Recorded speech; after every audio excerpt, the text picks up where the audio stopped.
the only thing I could think about on the way home was, why are metal kids like this for the Deftones? And metal kids aren't like this for like actual death metal.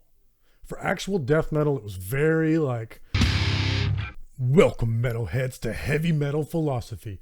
I'm your host, the sommelier of extreme metal and blue collar philosopher, John Barbas. Make sure you stick around to the end of the episode for this week's Riff of the Week. This week, I had so much going on, and I need to tell you about it because it was instructive to me. I once again had my worldview challenged, and I really wasn't expecting to have my worldview challenged during this trip. I thought I was just going with my wife to a couple of death metal shows to celebrate my anniversary. But some things happened, and I've been thinking about it all weekend. I did not know that things are the way they are. I had a preconceived notion of the world. And it was all held up when I went Thursday night to a death metal show. But then Friday night, we went and saw Gojira and Deftones. And the things I saw during Deftones' performance, I never ever expected to see at a metal concert. And then when I look back and I contrast what I saw at Deftones versus what I saw with Cognitive and Hoth Thursday night at a small club, I don't know what to. Let me just tell you what happened. It's my wife and I's anniversary, and I had already planned to go see Hoth because sort of the stars aligned. Well, let me go ahead and say I've been mispronouncing Hath wrong. It's not Hoth, it's Hath. I'll get to that in a moment, but I apologize for mispronouncing it the entirety of this podcast. But if you're a long-time listener to the podcast, you know that I just won't shut the fuck up about Hath. It's one of my favorite brand new death metal bands. They've only been around for a few years, and I might one day do an episode of my top 3 new death metal bands. So if you've been a long time listener, you would already know that Hath is one of those. And if you're a long time listener, you could probably guess the second one, because that's another band that I won't shut the fuck up about. But anyway, so I saw that they were going to do a tour, and I was like, well, I have to see them. And so I looked at the tour lineup to see if they were coming anywhere near me. And lo and behold, the venue that they were playing at is called Sabbath Brewing. And when I read it out loud, I read it and then I thought, what? And I said it out loud alone here in the study. Sabbath Brewing. What is that? So I looked it up, and y'all, it's a heavy metal themed beer brewery. And I thought, this is too good to be true. That can't be a real thing. In the next major city over, there's a heavy metal themed beer brewery.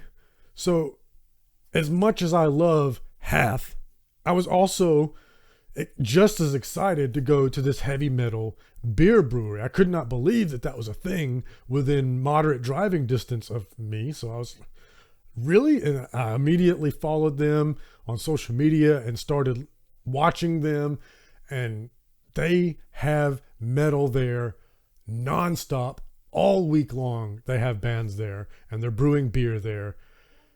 And I was like, that's too good to be true. Where was this venue at during my run? I would have never have left that place. If it was in my neighborhood, I probably would have succumbed to the woes of alcoholism because I just never would have left that place. It would have been home base to me. So it's probably a good thing that it is, an hour and a half away and I can't go there all the time. Now that I'm older, I don't really like to leave the cabin in the woods, but I might for this. So I'd already planned to see Hath, and then I saw that Gojira was touring, and I was like, well, let me see where they're coming at. And it was the following day, and my wife loves Gojira, so I asked my wife, I was like, hey, you want to go see Gojira? And she goes, yeah, that could be like our anniversary thing. I said to her, Yeah, that's exactly what I was thinking. I thought, you lucked out on that one, son. I didn't even think about that. We made plans to go to Atlanta on Thursday night and see Cognitive and Hath, and we'd spend the night, and then the next day we would go and see Gojira and Deftones.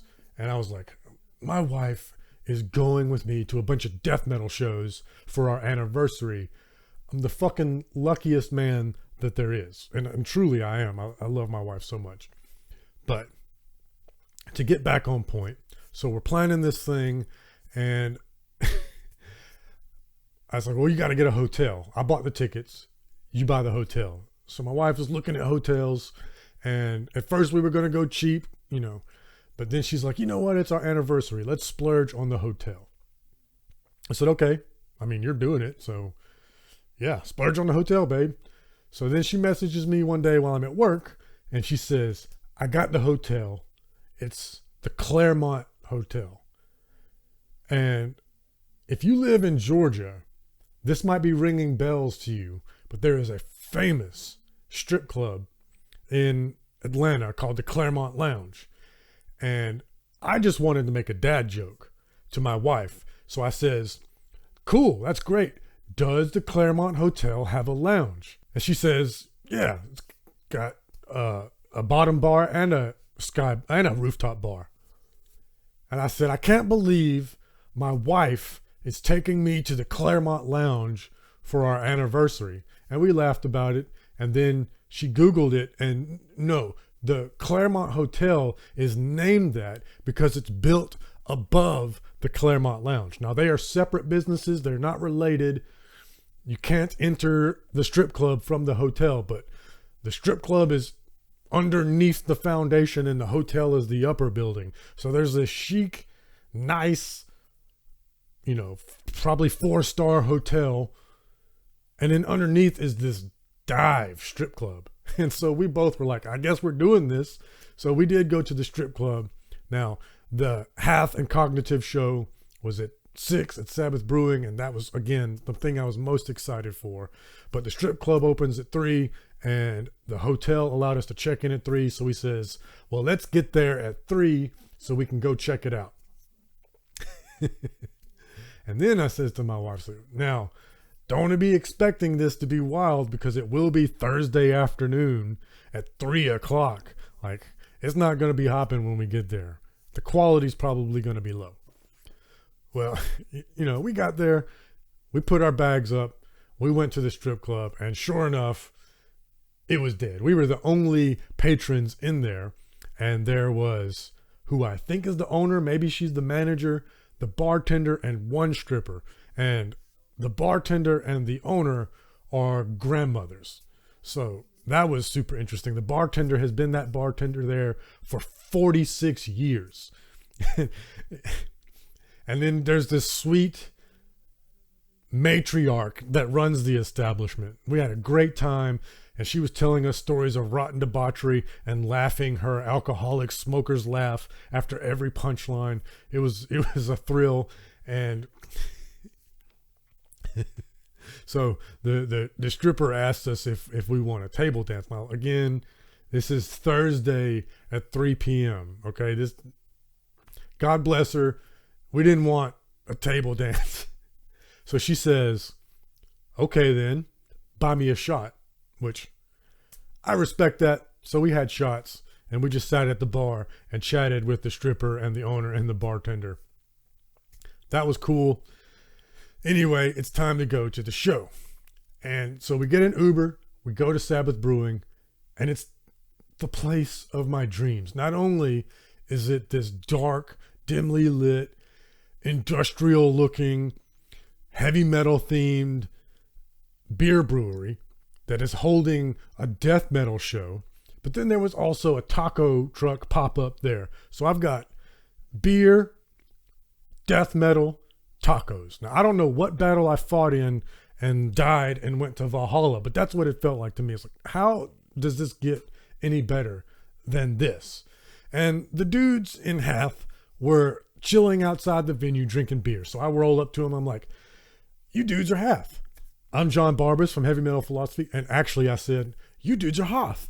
And Frank looked at me and goes, it's Hath. And I was like, oh shit. Terrible first impression. But you have to forgive me. I'm a Southerner. When I read the letters, H-A-T-H, it looks like Hoth to me, but it's going to be Hath. I will say it correctly from now on. And I apologize for saying it incorrectly every time I speak joyously about how much I love you all on this podcast. But Hath, not Hoth, Hath. Okay, got it. So the first band's name was Sustenance, and you know, it's hard out there for a pimp. When you're playing death metal and nobody can understand it, and you're the local act, everybody's there for the big touring act, and nobody knows your music really except for, you know, your people that you brought. It's hard to get everybody jumping because death metal is one of those things you kind of have to have heard it before to know where all the hits are. And so everybody's just kind of standing there watching the band, and the singer is just trying his damnedest to get everybody jumping and moshing, and it's not really happening. I felt so bad for him because I've been there before. It's so hard to go into a new venue and get people that aren't there for you hopping. You know, when you can, it's glorious, but when you can't, you know, and I've seen other bands like keep trying when it's not going to happen, and it just makes the crowd not want to even more. It's a hard hump to get over. So this kid pulls this move, and it completely earned my respect. He was not having this shit, y'all. So he goes into the audience and he says, when this thing hits, fucking kill me. And the blast beat hit, and he charged into everybody, and it just fucking ignited that pit. And I was like, that's how you fucking do it, kid. I've never seen that before. They did try to kill that kid, and it was awesome. And then they were with them for the rest of their set. He lit the spark. Fantastic. Then the next band goes up. I was really taken aback by them because the lead singer had this giant bottle, had a Wu-Tang Clan emblem on it. And then when they started playing, they had like a laptop on stage that would play like their samples and stuff. And the intros to every song was like something you would hear on like local hip hop radio, very Atlanta culture. And I was like, okay, so these dudes are going to do, and girls, there was a girl in a band, they're going to do like some sort of hip hop flavored metal. And then they would start playing, and there was zero hip hop or R&B influence that I could pick out. It was like a genty, modern black metal, kind of cool, but I didn't know what to expect from them. They were also local. I believe their name was Torn Soul. So if you're curious about that, go check them out. But then what I was there for, Hath goes up and melted my face off. Their music is so progressive. I was really curious how they would sound live. Well, incredible. Incredible is what they sounded like live. And one of the things that they do that really sets them apart from other death metal bands is the vocal harmonies they do. You know, the lead singer mainly does harsh monster vocals, but the bass player will do these high-pitched these high-pitched singing yells.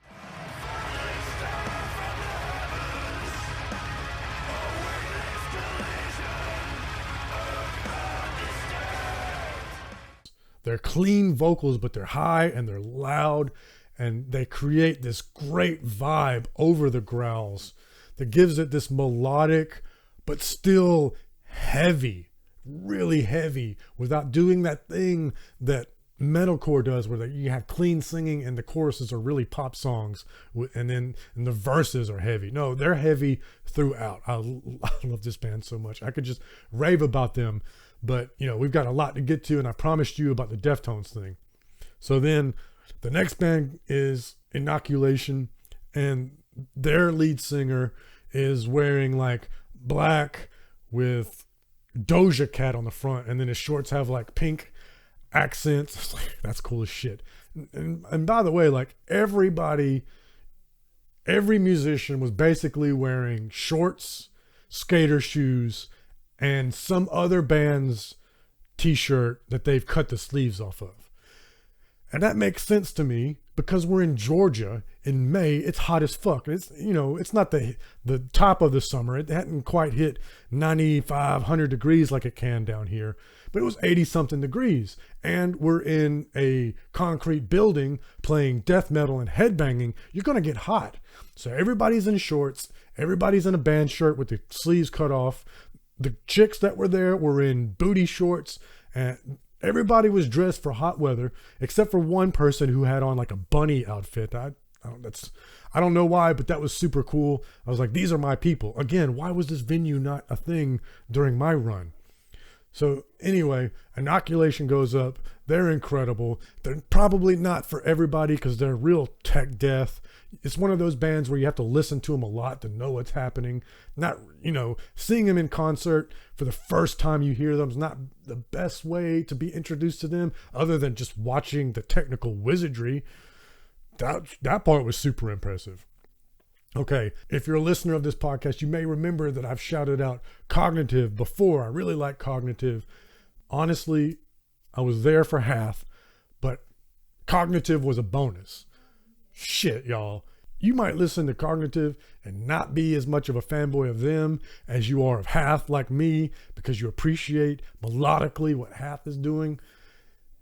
But if you see Cognitive live, you're going to be a convert. They destroyed that room. Of course, every member of the band was headbanging so hard, but it was another level because their lead singer is this short, stocky guy.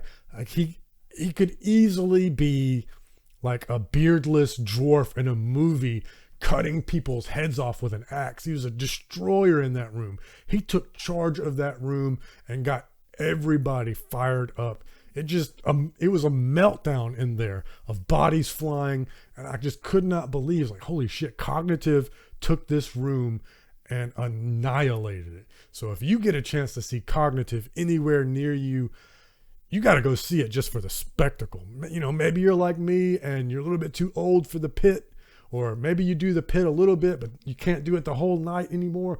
Fucking stand in the back of the room and watch the spectacle that is a Cognitive show. And I mean, again, people were taking their shirts off. It's hot up in there. So also, my wife and I got annihilated because we drank like $200 worth of beer at the brewery between us.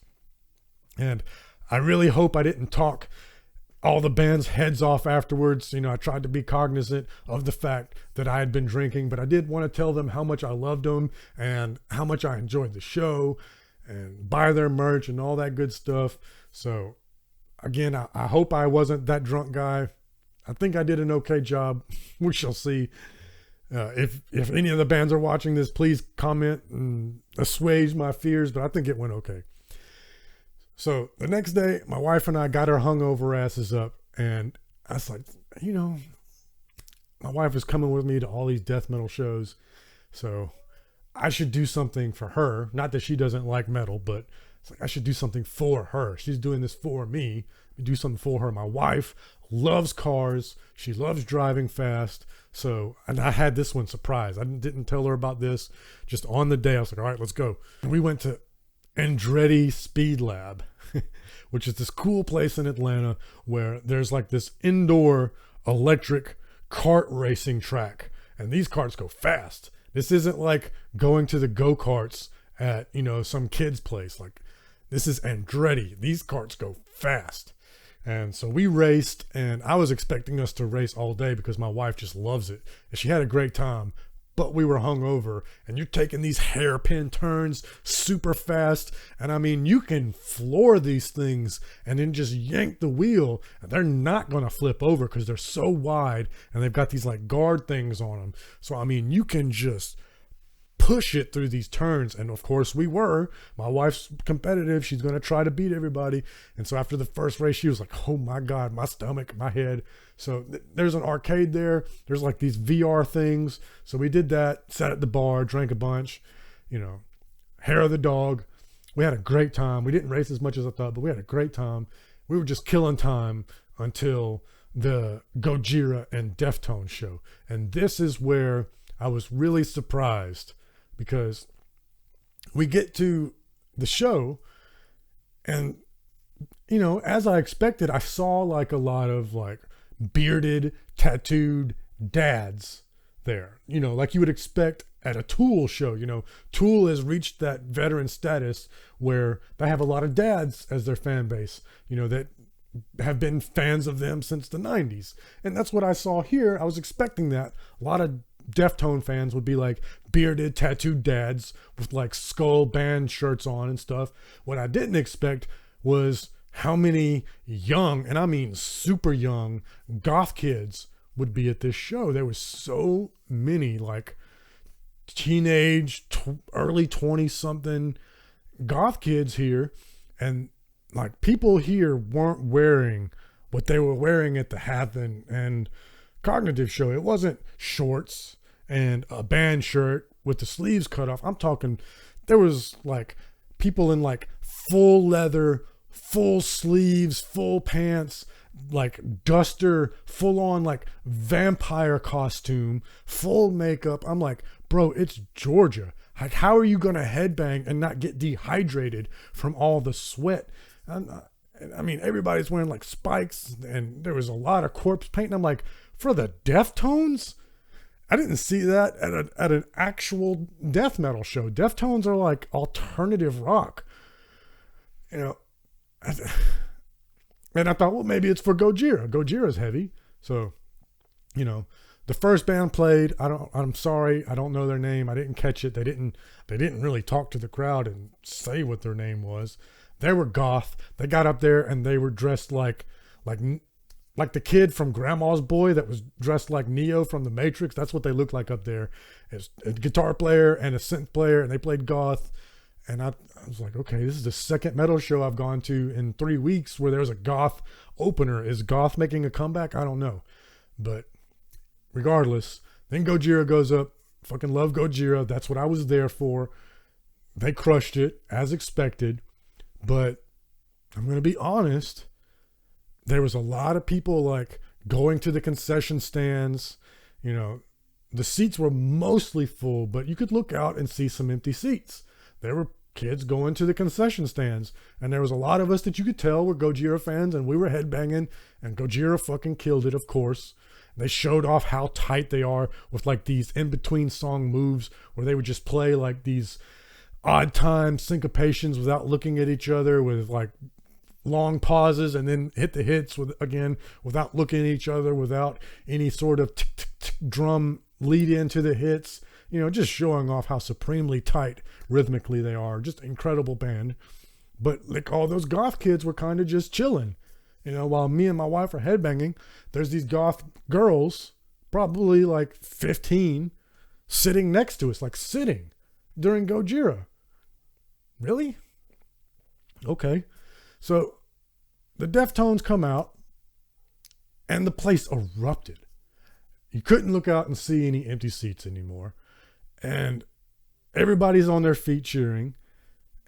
And then so the band starts playing first. There's lights and there's smoke.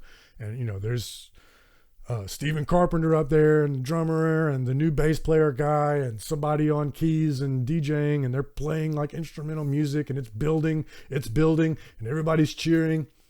And then Chino hits the stage.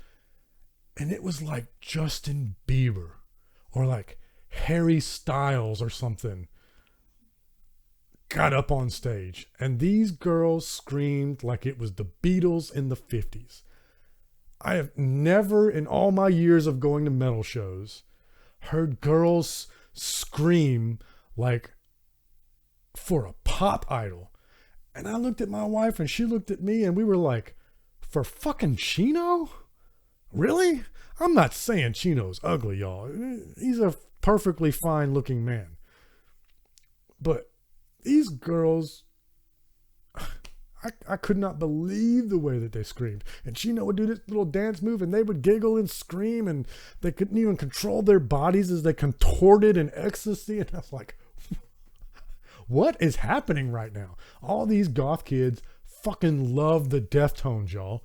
I did not expect that at all. And it was a stark contrast to me, and I've been thinking about all weekend. So like the death metal show in the brewery, we're all dressed for comfort. We of course had our metal uniform on, black clothes, band shirts, but full on goth makeup for the Deftones. I just don't know what to make of it. Am I being a boomer? But it doesn't seem like it to me, because the Deftones are an old ass band. They've been around since the 90s. Like, this is not some new up and coming band that the kids are all crazy about. It's an old ass band that the kids are all crazy about. Now, admittedly, I'm not the biggest Deftones fan, and I wasn't the biggest Deftones fan. Yoda, shh, be quiet. So yeah, I've never been the biggest Deftones fan, even when they first came out. When the first time I heard them was when that single My Own Summer released, and I was like, that fucking rocks. And I loved that. But like, listening to the whole album, I wasn't like, okay, this is my new band. I appreciate them. I don't think they suck or anything. There's a handful of songs that I think really rock. And I saw them play all the ones that I wanted to see them play, with the exception of Change. They played every Deftones song that I love. And I was like, okay, so the only one I haven't heard that I want to see is Change, and most likely they'll close the show with that. And so me and my wife decided to leave the concert early so that we weren't stuck in the traffic of all those people trying to leave the amphitheater at once and then trying to battle through Atlanta traffic to come home. Just a couple of songs early. So I didn't see Change, but I saw all the songs I wanted to see. And the only thing I could think about on the way home was, why are metal kids like this for the Deftones? And metal kids aren't like this for like actual death metal.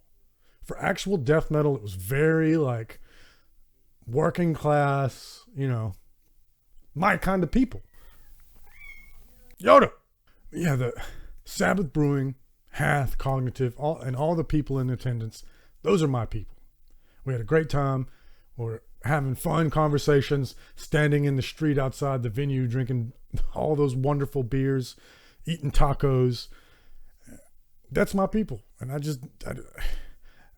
the Gojira and Deftones show, I just didn't feel that kinship with the people in attendance. And there's something there philosophically that I can't put my finger on just yet. I'm going to have to continue to think about this. Is it a generational thing? But again, I don't understand it being generational, because Deftones is from my generation. I don't know. Why do the kids love Deftones? So tell me, what do you think? Do you have a theory? Please comment below. I want to know what you think about it.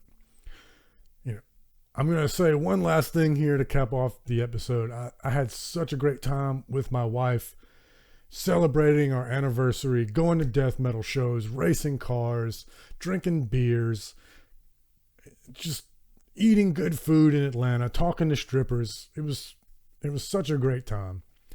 But after 2 days in the big city of Atlanta, I was ready to come back to the cabin, y'all. I missed my kids.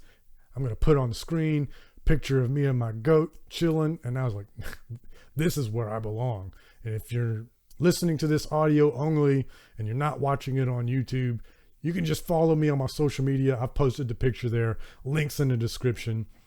Send me an email at HeavyMetalPhilosophy@gmail.com if you want to opine about what you think is the difference between the Deftones kids and the death metal kids at Cognitive and Hath. I'm really curious what your all theories are. It will definitely help me put my mind on what it is that I witnessed, because I'm flabbergasted, y'all. As a philosopher, I don't have a cogent theory about what that difference is yet, but I will. And we can revisit this in the future on Heavy Metal Philosophy. Hit that subscribe button, and in the future, we'll talk more metal. We'll talk more philosophy. Thank you so much.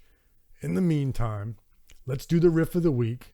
And I was going to pick one of the other bands on the bill, because I've already done Hath, and I've already done Cognitive before as the riff of the week. But you know what?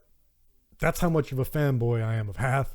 I love them so much. So we're going to do Hath, Kenosis. I love this song. I love the solo in it. I love all the riffs in it. I love the vocals. It's so good. I don't even know what part I'm going to put in this until the edit, because every part of this song is just... So There it is, the riff of the week, hath kenosis. Remember, listen to metal, read philosophy. I love you.